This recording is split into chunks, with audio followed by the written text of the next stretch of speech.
Tingnan mo, haba na ng pinis sa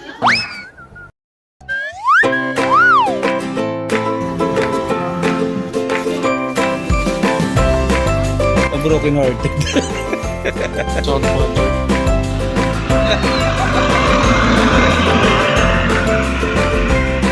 Okay. Yun na. Bye-bye po. See you tomorrow. May tickets na po. Yes po. Okay, tickets na lang po. Sa lahat po na magkakasama, meron pa pong registration forms dito. Isang pangalan lang po para po sa inyong lahat. Then sa kasama po ni ma'am, pwede na Okay na po po. pumasok sa loob.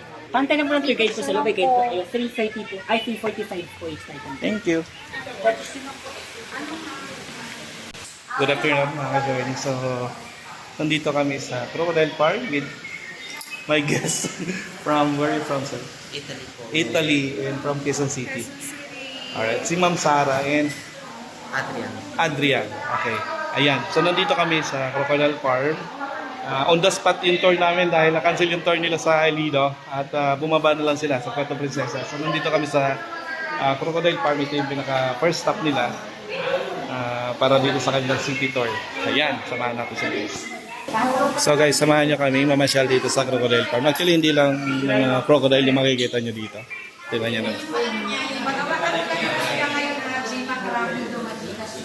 So, hintayin natin yung guide nila.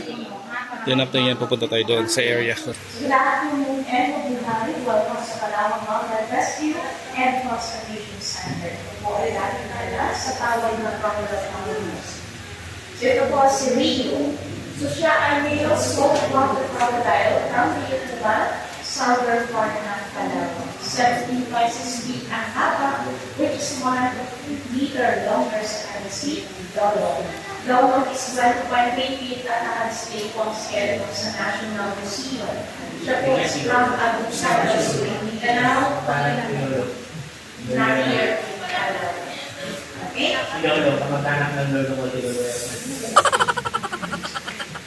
Ito po yung tunay na balat ni Rio. So ito po hindi na pwedeng gawin mga bags, shoes, para sa budget. So ito ang ginagawa mga bags ay 3 to 5 years old na so mother crocodile. Since Rio ay 6 years old, masyado na po niyang matigas para ipasos pa na machine. Ang display na lang po niya. Pero dito po, we are not licensed na magtatay ng crocodile for skin and body. So lahat ng products na gawa sa crocodile ay locally imported from Canay Rizal and Davao na related to Palawan. Ito po ay for conservation purposes lang, a special project po na. And by the way, Rio, he was starting on August 4, 1990. Naka-atake po siya ng mangisda at nakain niya yung kanan dito niya. So parang bigyan dahil mga crocodile, hindi po yan totoo, matakaw. They can only consume 1 to 2% lang po ng kanilang bigat.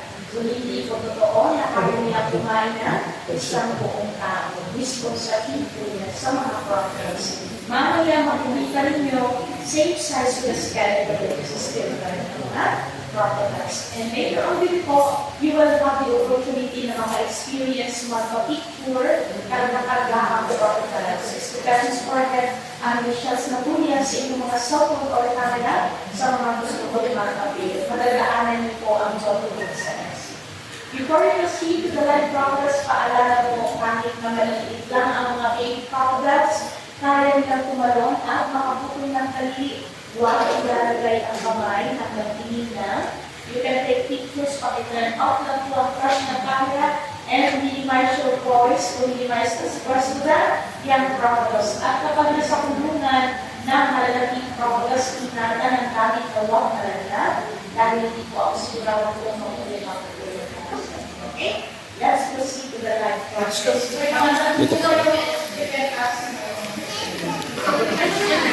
Alright guys, so proceed kami dito sa first spots nila kung saan makikita mo yung mga inaalagaan nilang mga crocodiles, mga baby crocodiles.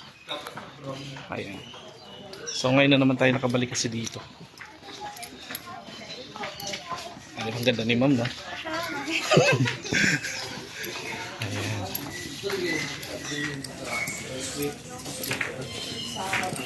Alright, so nandito tayo ngayon sa mga cage ng mga crocodiles niya naman.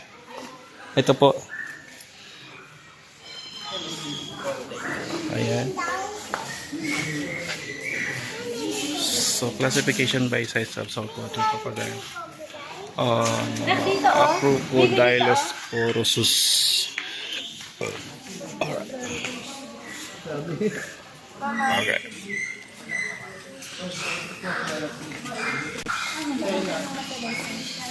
So, marami yan dito, guys. Marami ditong inaalagaan. Katulad nito. Ayan, diba?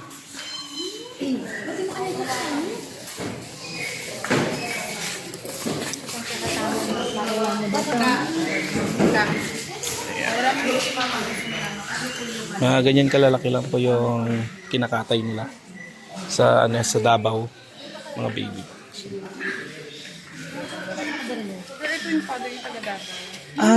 So, okay.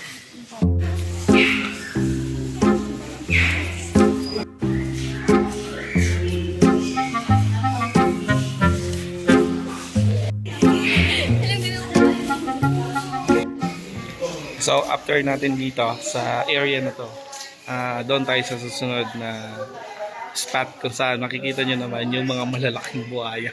Ako, dito matindi guys.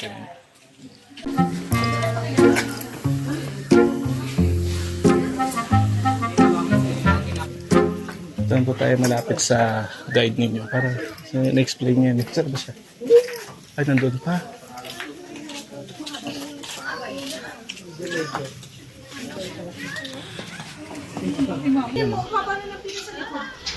Okay, di ba?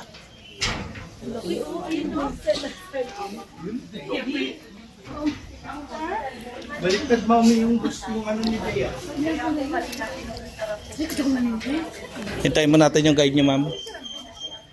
Their heartbeat within 2 to 3 beats per minute. We only feed them once a week because they have slow metabolism and 1% of their body weight lang.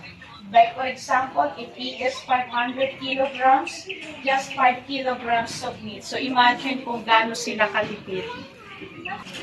But they are nocturnal animals. They are most active at night. So that's why they're not moving. They're very lazy during the day.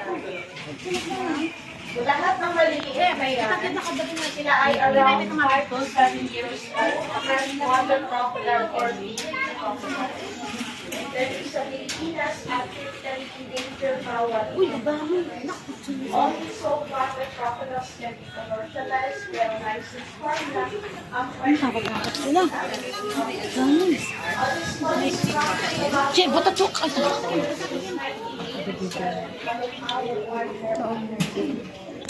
Anak, bawal na pala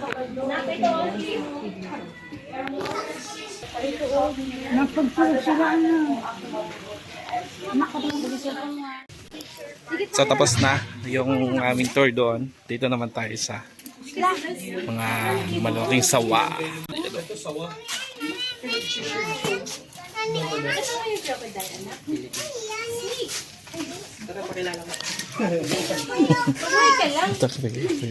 Hi, Snake. Sa python. Kumakay ka ng gummy bear snake, sige ka. Ay, pala po. Kala niyo po kahoy. Ayan, dito tayo sa... Marami ho kasi nakaraan dito eh. Ay, wala, nilipat na nila. Ito, iba rin ito. Imperial Pig yun. Yun siya.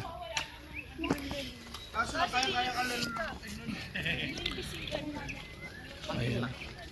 Malalaki. Ito yung mga endemic na po natin ng mga birds.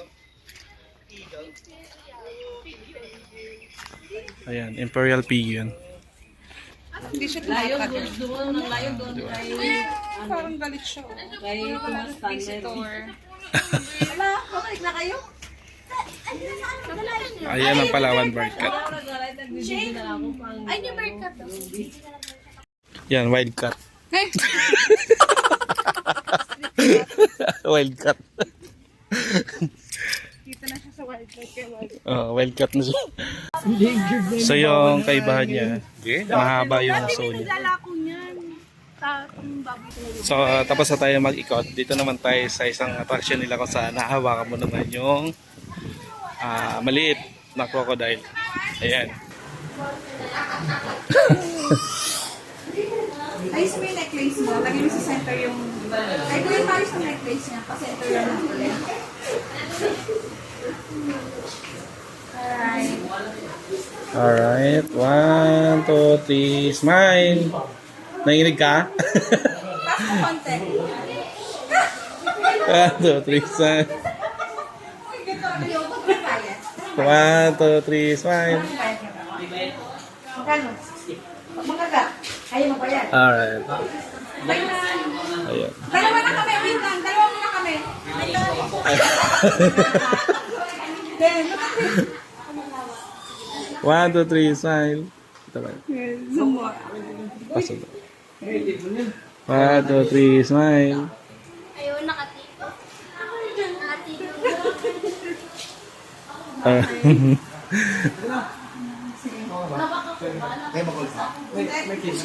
Ikaw ma'am, try mo ma'am.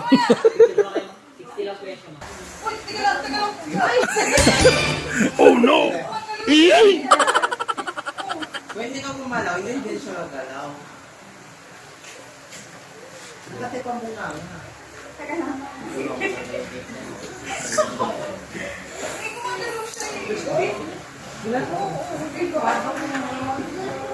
Hindi nga. Sakto yun ma'am, pang crocodile sisig.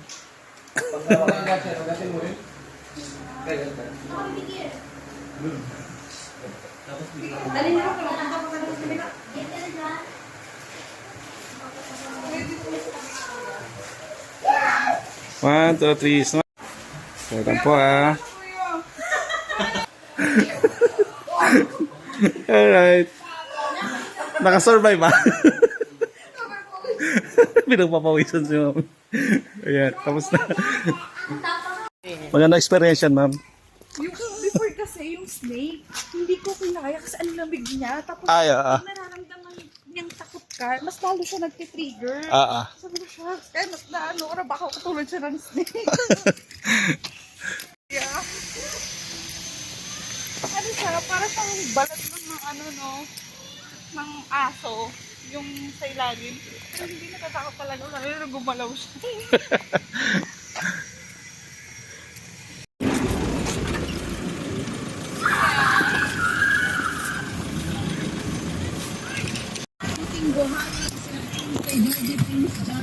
Okay. So, tapos na yung aming crocodile farm tour with Ma'am Sarah in Dian. So, papunta kami ngayon ng, bro, ano tayo muna siguro? Mitra Ranch, ano? Para sakto. Tapos, bago balik tayo na Vickers Hill. Okay, so, abangan niyo yung mga sunod na spots namin.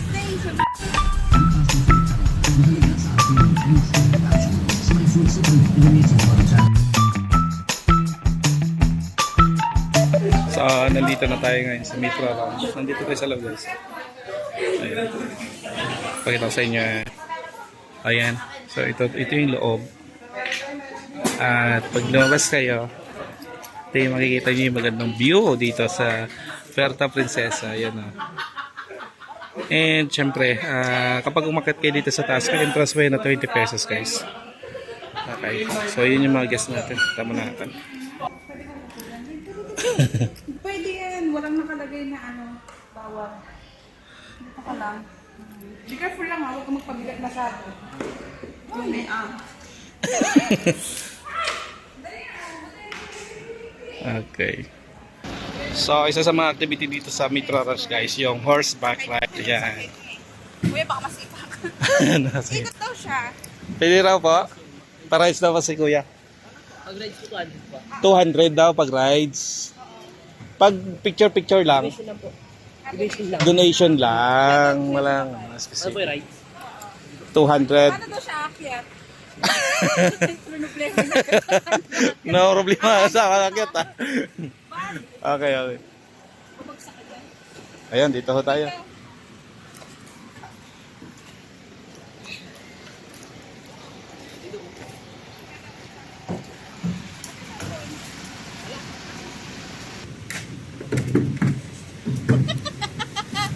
Parang napanghiwi yung kabayo. Mabigat daw yung ano mo, lolo mo. Picture mo na, picture. Hoy.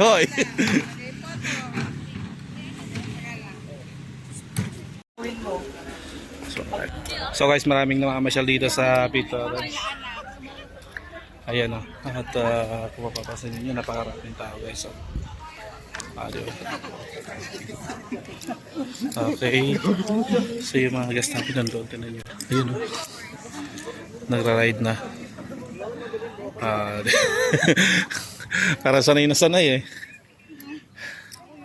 Saan talaga mama yung kabayo tatlo?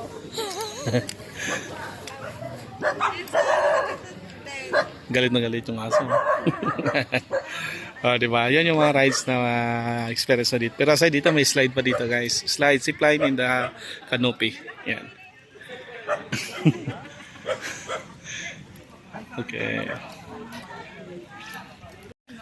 So guys, nandito tayo ngayon sa pinakabagong spots dito sa Mitra Ranch. Ito yung giant slides. Ayun o. Diba?